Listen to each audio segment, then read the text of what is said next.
Deus. A paz do Senhor, irmãos. Amém. Que bom poder estar com vocês. Eu quero ler juntamente com vocês o Evangelho de Lucas, capítulo de número 24. Agradecer ao Pedro, parceirão. Na verdade, eu só prego aqui por causa do Pedro, né? O pastor já não liga muito para mim. Quem sempre liga é o Pedro, né?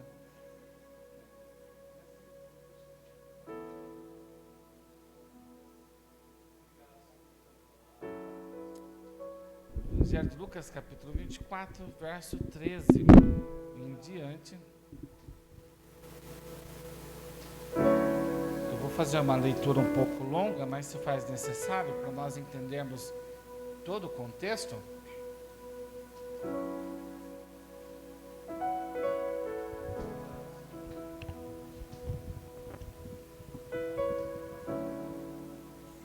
Deu certo? Obrigado.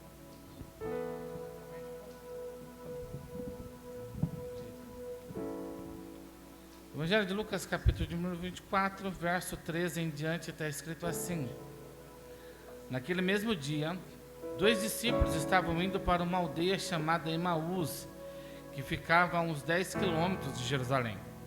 E iam conversando a respeito de tudo o que tinha acontecido.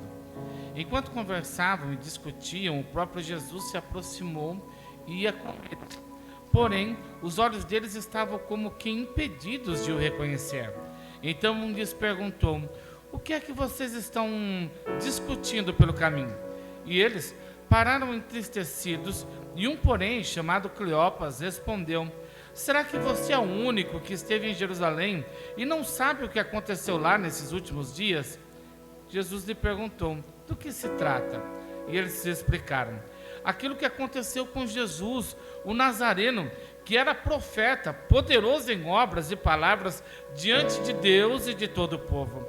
E como os principais sacerdotes e as nossas autoridades o entregaram para ser condenado à morte e o crucificaram. Nós esperávamos que fosse ele quem havia de redimir Israel. Mas depois de tudo isto, já estamos no 3º dia desde que essas coisas aconteceram. É verdade também que algumas mulheres do nosso grupo nos surpreenderam, indo de madrugada ao túmulo, e não achando o corpo de Jesus, voltaram dizendo que tinham tido uma visão de anjos, ou os quais afirmam que ele vive. De fato, alguns dos nossos foram ao túmulo e verificaram a exatidão de que as mulheres disseram, mas não o viram. Então ele lhes disse: como vocês são insensatos e demoram para crer em tudo que os profetas disseram. Não é verdade que o Cristo tinha de sofrer e entrar na sua glória? E começando por Moisés e todos os profetas, explicou-lhes o que constava a respeito dele em toda a Escritura. Quando se aproximavam da aldeia para onde iam, ele fez menção de passar adiante, mas eles o convenceram de ficar, dizendo: fique conosco, porque é tarde, o dia já está chegando ao fim. E entrou para ficar com eles. E aconteceu que, quando estavam à mesa, ele pegou o pão e o abençoou, depois o partiu o pão e deu a eles. Então os olhos deles se abriram e eles reconheceram Jesus, mas ele desapareceu da presença deles. E disseram um ao outro: não é verdade que o coração nos ardia no peito quando ele nos falava pelo caminho, quando nos explicava as Escrituras? E na mesma hora, levantando-se, voltaram para Jerusalém, onde acharam reunidos 11 e outros com eles, os quais diziam: de fato, o Senhor ressuscitou. Aleluia! Tome o seu assento. Se você puder aplaudir ao Senhor, faça isso mais uma vez.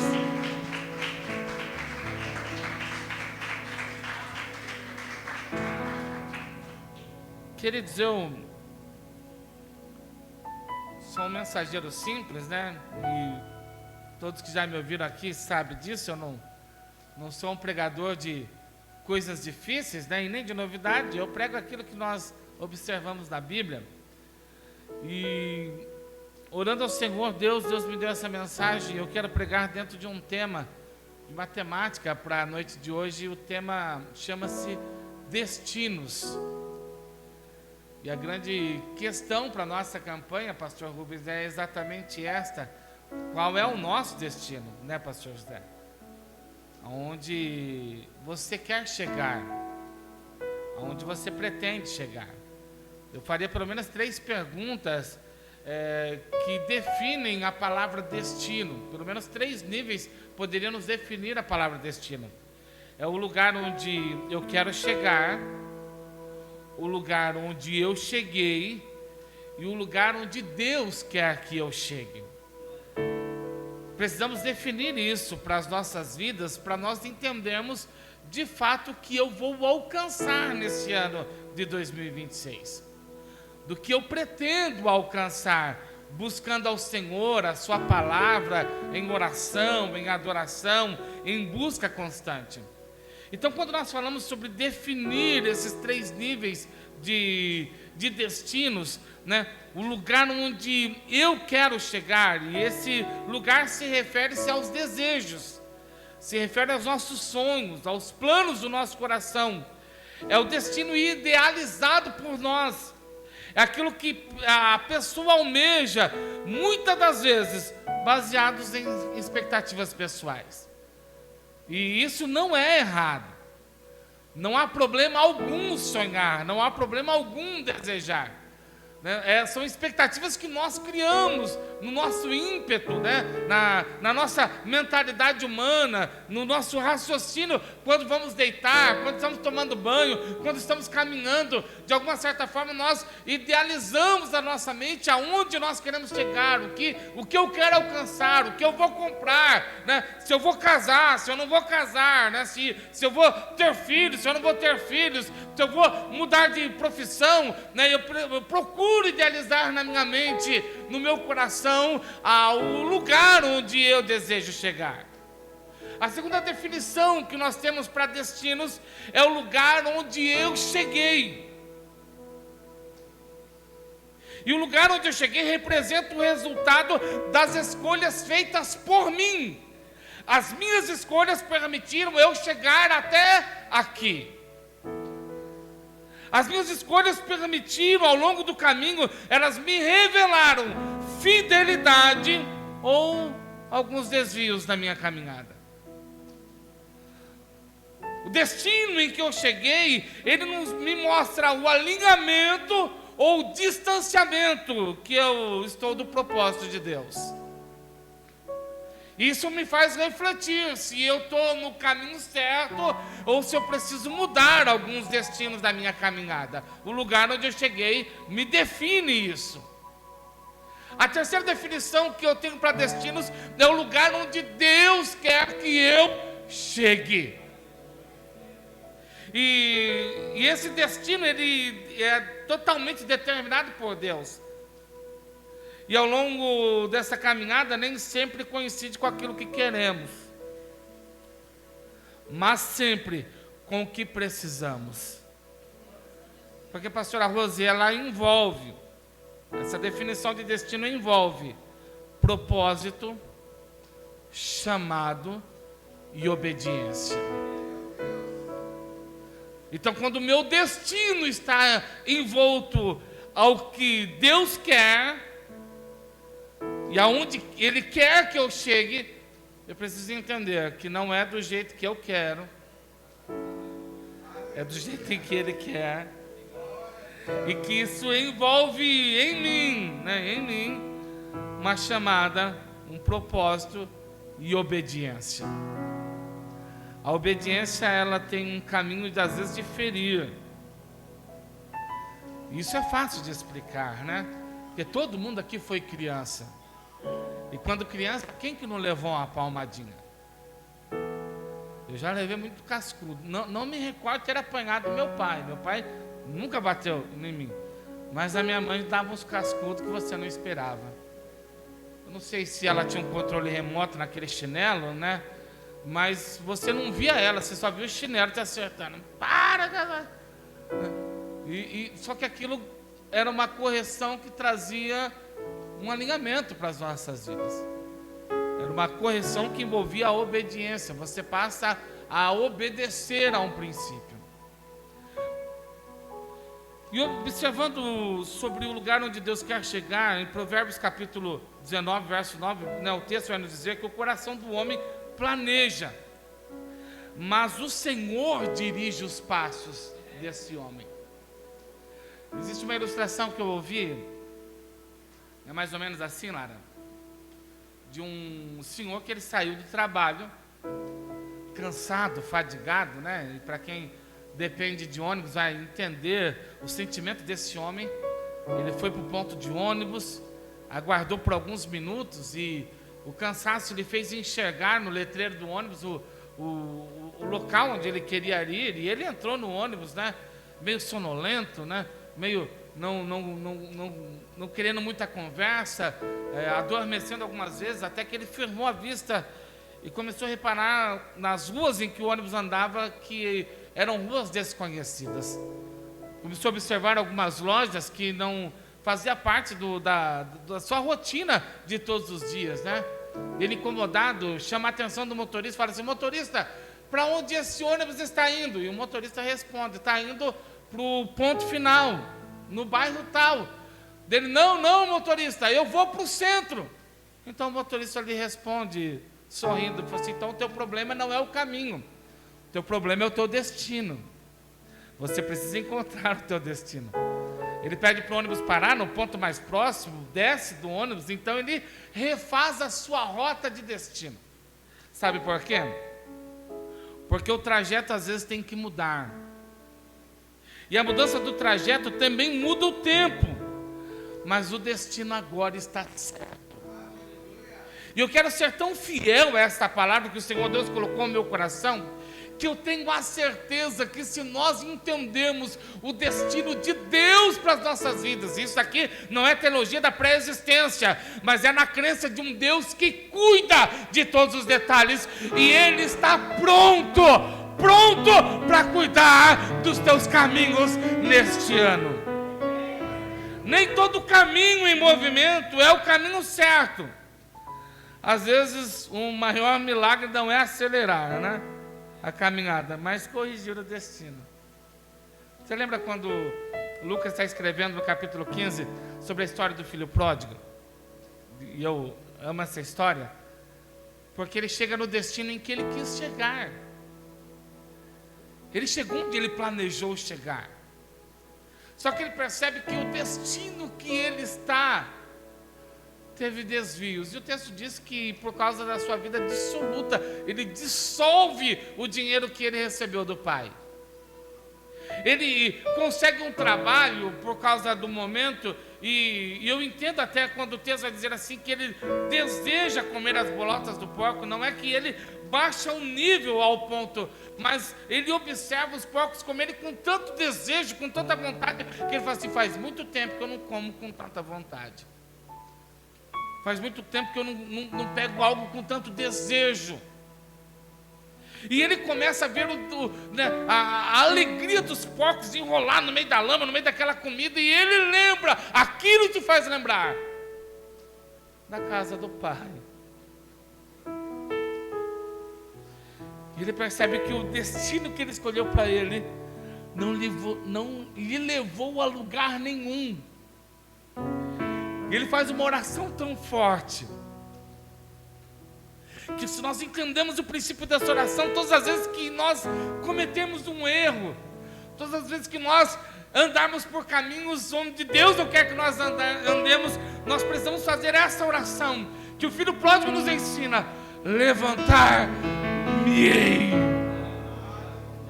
ter-me-ei com o meu pai. Aleluia! Ele pega e fala sobre levantar, e fala assim: olha, eu não vou chegar a lugar nenhum prostrado, eu não chego a lugar nenhum cabisbaixo, eu não chego a lugar nenhum caído, eu preciso me levantar. Porque a partir do momento em que eu me levantar, eu consigo mudar, traçar uma nova rota de destino. É como se o GPS espiritual gritasse na mente dele: refaça a sua rota, mude o seu caminho, retorne. Aleluia! E eu quero continuar no texto, porque eu acho brilhante esse texto. Na sua oração, eu vou dizer, eu levantar-me-ei, tem-me com meu pai. E ele conclui dizendo assim, porque na casa do meu pai. E uma das traduções vai dizer os seus jornaleiros, mas eu gosto daquela tradução, pastor Rubens, que vai dizer assim, e na casa do meu pai, os teus servos não tem falta de nada. Quem é servo aqui? Deixa eu ver. Ah, não vai faltar nada para você. Não vai faltar nada nas tuas mãos. Não entenda até o princípio do texto, Pedro, que quando ele chega na casa do pai, quando ele refaz o destino, ele vai chegar lá novamente. Parece que o pai não se preocupa em ter alguma coisa. O pai lhe abraça, o pai se alegra, mas o pai chama aquele que tem. Quem tem? Os servos. O pai chama o servo assim, dê uma roupa nova para ele. Os servos têm para dar. Deu um sapato novo para ele, os servos têm para dar. Busque um animal, mate, vamos celebrar, meu filho estava morto, mas agora ele vive. E os servos têm alguma coisa para celebrar. Quando alguém entrar naquela porta, você, servo, tem alguma coisa para oferecer, tem alguma coisa para celebrar, porque Deus está mudando destinos aqui hoje. Lembra lá daquela história de Abraão, lá no capítulo 11 de Hebreus? E Hebreus vai dizer que o Abraão, ele saiu sem saber onde ele ia chegar. Deus não deu destino para ele, mas ele obedeceu. Ele é aquele que vai na direção de Deus. E Gênesis capítulo 12 vai dizer que quando ele chega em Canaã, no texto bíblico vai dizer assim, e ele chegou a uma terra, e Deus disse para ele assim, é aqui, a terra que mana leite e mel. A terra, aos olhos de Abraão, não tinha nada a lhe oferecer, mas Deus transforma a terra por causa da obediência de Abraão. Talvez você está caminhando e alguém está falando assim, não, Deus vai abrir a porta, Deus vai abrir a porta, e você fala assim, eu não estou vendo porta em lugar nenhum. Deus vai construir porta aonde nem tem muro para se pôr. E olha a porta que Deus abre e ninguém fecha. Deus vai abrir e pronto, final. Estou falando sobre destinos, sobre definir destinos.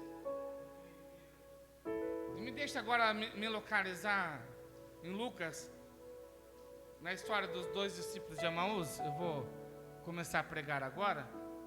Então, como me deram 1 hora, começa agora, eu vou até às 10. Não, brincadeira, eu não sou tão mal.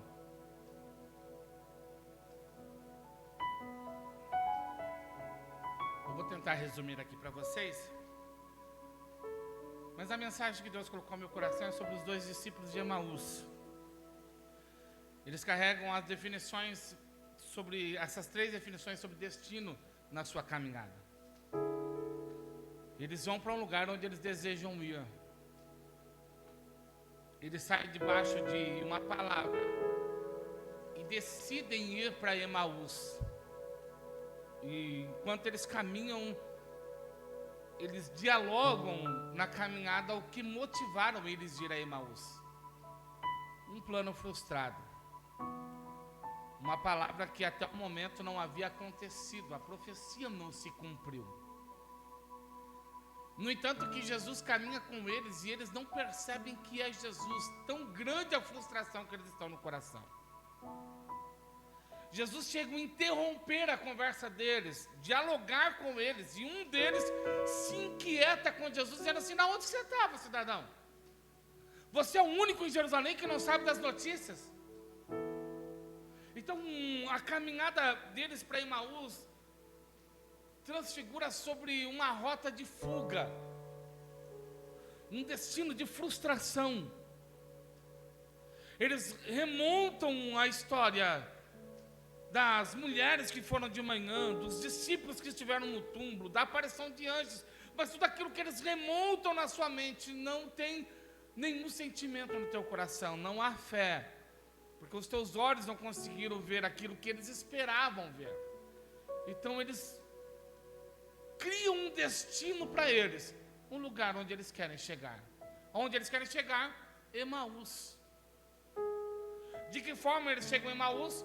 Frustrado, decepcionado, sem ter nenhuma perspectiva de que alguma coisa boa vai acontecer. Afinal de contas, já é domingo e nada aconteceu para eles. Mas olha só que interessante.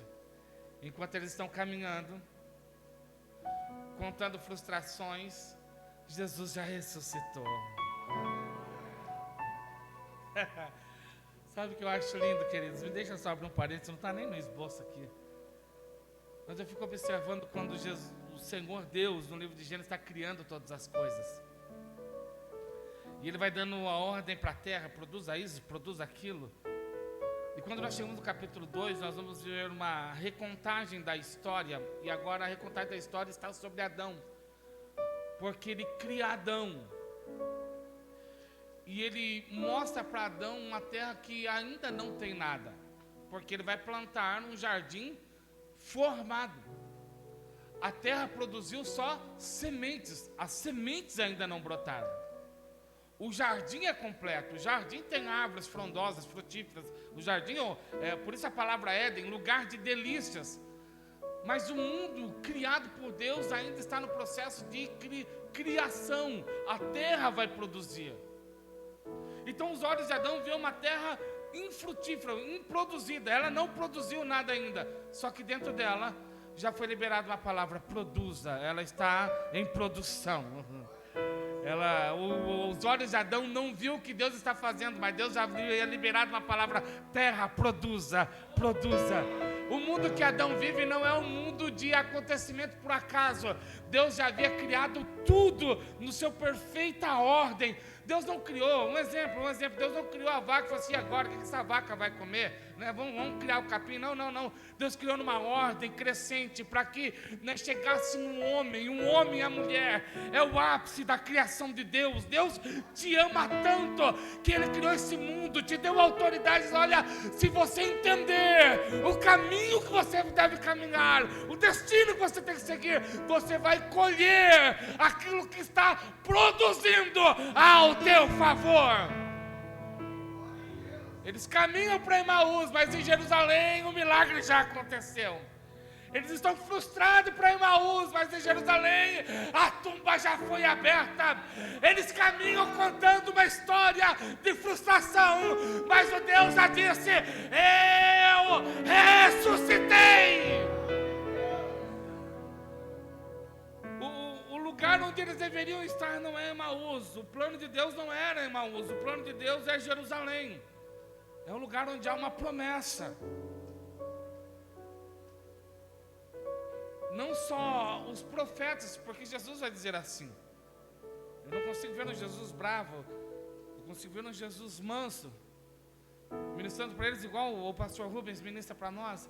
Então assim, mas gente, vocês não lembram do que foi dito? Que era preciso que o Cristo entrasse na sua glória. Lembra das Escrituras? Lembra das Escrituras? O que Moisés ensinou, o que os profetas ensinou, tudo se refere à morte desse Cristo, mas também da sua ressurreição.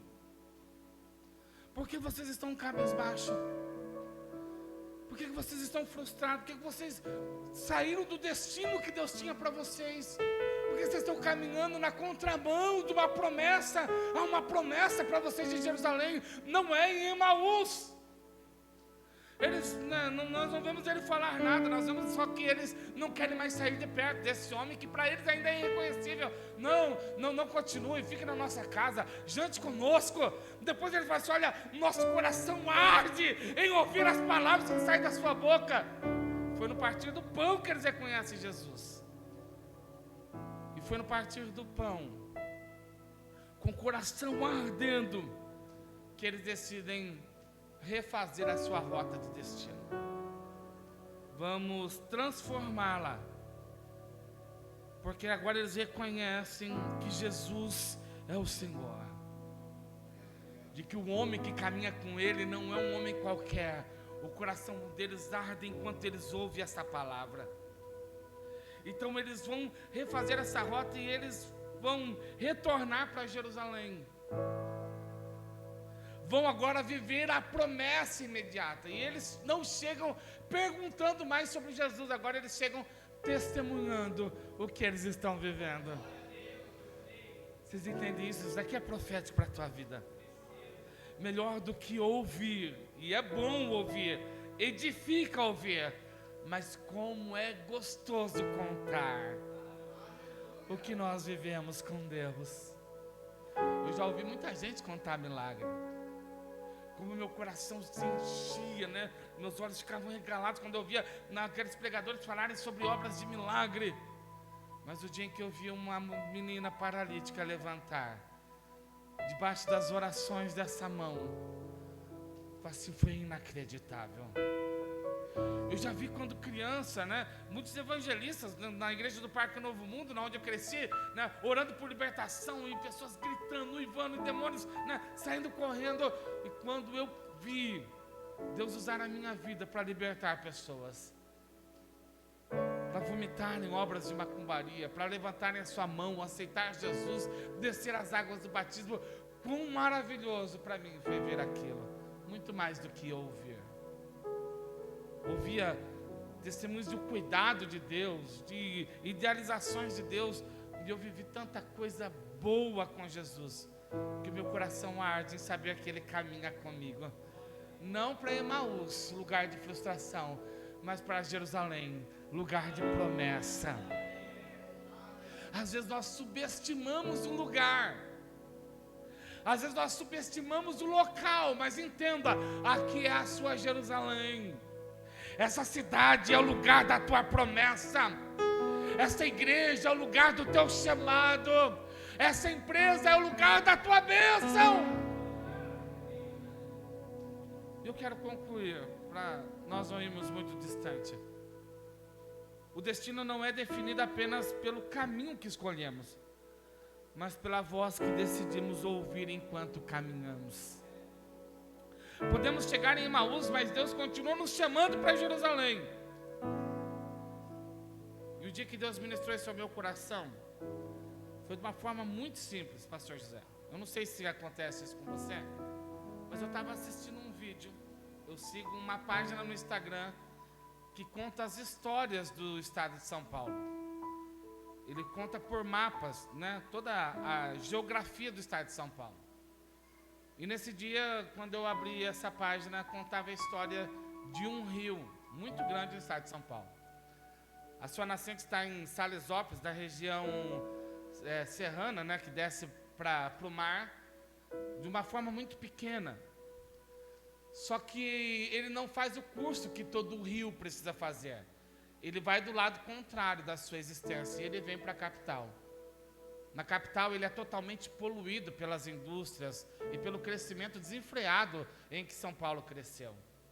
Ele chega no ápice da sua sujeira, da sua poluição aqui em Pirapora do Bom Jesus, em Salto de Itu, onde as suas águas espumam e chegam a ir para dentro da cidade, trazendo uma espuma tóxica para aqueles que respirarem ela. Só que quando ele chega em Barra Bonita, ele começa a se limpar. Ele já pode ser navegado nas suas águas. Quando você chega em Araçatuba, ele é tão lindo que ele parece até mesmo um mar, de tão grande e imenso. E eu tive a oportunidade de parar algumas vezes para ver aquela bela paisagem. Até que ele encontra com o Rio Paraná, na divisa com o Mato Grosso, e o Rio Paraná traz ele a sua rota de destino original e deságua no mar. Eu estou falando do Rio Tietê. E como nós às vezes saímos da nossa rota de destino, somos poluídos por um mundo em que a Bíblia diz que já és do maligno. Esse é um mundo tenebroso. Como um rio, no seu percurso, ele enfrenta as pedras, curvas, ele cai em quedas gigantes, mas ele continua no seu percurso. E por mais que ele esteja na contramão daquilo que ele é, alguém vai te fazer voltar para o seu destino original. Se coloque de pé para você pensar que eu estou acabando. E esse é o Espírito Santo de Deus que vai derramar sobre a tua vida unção nesse momento de oração. Você me ajuda, cantor? Feche os seus olhos, coloca a mão sobre a tua cabeça. Espírito Santo de Deus, esta é a palavra que o Senhor trouxe ao meu coração. refaça destinos aqui, Pai. Se alguém está caminhando para Emaús frustrado, Senhor, enxuga as lágrimas e refaça a rota de destino. Traga eles para Jerusalém, traga eles para o lugar de promessa. Esse não é um ano de frustração, esse não é um ano de problemas, esse não é um ano, Senhor amado, de limitações. Esse é o ano da unção,